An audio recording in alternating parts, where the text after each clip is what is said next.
Lagyan natin ito ng ano. Ice candy. What? Wala na. Hawak.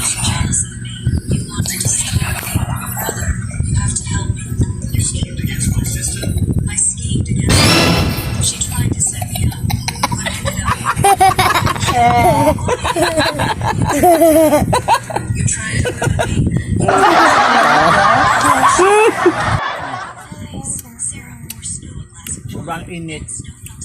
Kinain ko na lang yung ice candy dinikit sa ano niya, katawan niya. Hindi naman siya nagulat eh. Game. Ate mama? Bakit? Ayaw niyang kalahati, gusto buo no.